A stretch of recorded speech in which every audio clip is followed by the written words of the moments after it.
some of the key drivers for deciding the level of inventory to hold would be production lead time, transit time, maybe forecast accuracy, and cost of capital. Now, we talked in a few of the previous sessions about just in time and transit times, right? Now, holding too much inventory basically means that you're tying up your cash flow, possibly at a high cost of capital. Products could go out of date, out of fashion, or get damaged. Now, it's important to get that balance right? So would you agree that most companies tend to get rid of obsolete inventory as soon as they can, or even better, they avoid it becoming obsolete? So let's explore for you personally, what inventory are you holding on to? So first of all, there is only now. When we think about the past, we're doing it now. When we think about the future, we're doing it now. When we worry about the future, we're doing it now. So what we're doing is thinking about something that hasn't happened yet when we think about the future. And it probably wouldn't ever happen. So the thing is that you choose your thoughts and you choose them right now. So rather than worry, why not think of what you do want rather than think of what you don't want to happen in the future? And the thing is that the actions that we are taking right now are going to determine our next now, right? So faith and fear are really just two sides of the same thing. And they both actually require you to believe in something that you can't see. So stop worrying about the future, i.e. imagining what you don't want, and start thinking about what you do want. And then imagine that instead, right? So you'll feel way, way better. And because you become what you think about, and every great leader has agreed on that one, it becomes quite important to determine what you are thinking about. So what are you thinking about? Now, my mentor, Bob Proctor, would say that you cannot change the time that you got out of bed. You can't change the past. It happened and it's gone. Now, everyone has had SHIT happen in their life.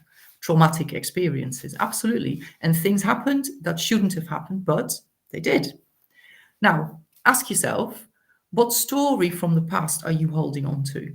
How much inventory are you carrying with you that has actually become obsolete? What is your cost of capital for that? What are you telling yourself about your past, about things that happened in the past? Now, remember, you can't change the past.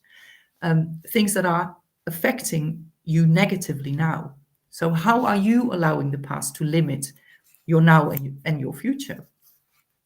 So get rid of your obsolete stock, right? So in logistics, holding on to obsolete stock means that you have to pay storage, you have to pay handling costs, you might have to store your good stock elsewhere at a cost, or maybe there is no room for the new stock. It's like you holding on to old negative thought patterns. There's no room for new creation. And so you can choose right now to adjust your thoughts about your past. And it doesn't mean that what happened was okay, that it was right, although it was okay, really. But when you accept what happened, and actually there's not really much else you can do, right? You have to accept things and then start looking for the good that came out of those experiences. Life is going to start to improve quite significantly. And by looking for the good, you have a lot to offer other people in your life, right? Because you can share your experience and you can share with them how you overcame it and how you've turned it into an experience that's now going to empower you for your future. And doing that means that you can basically live any future that you want to live, right? So start to choose thinking about what you do want rather than what you don't want. So the thing to remember is that you are here today, right? You're living and you're breathing. So this means that you actually have a 100% success record of handling shit. So there's no need to keep roaming around in the dark, smelly stuff from the past. Now, reach out if you're struggling with letting go. A lot of people are, but it's actually really quite a simple thing to do. And I can absolutely help you with that if you need a little bit of support. Anyway, that's it for this week. So next week, we're going to talk about sourcing and outsourcing, and I look forward to seeing you then.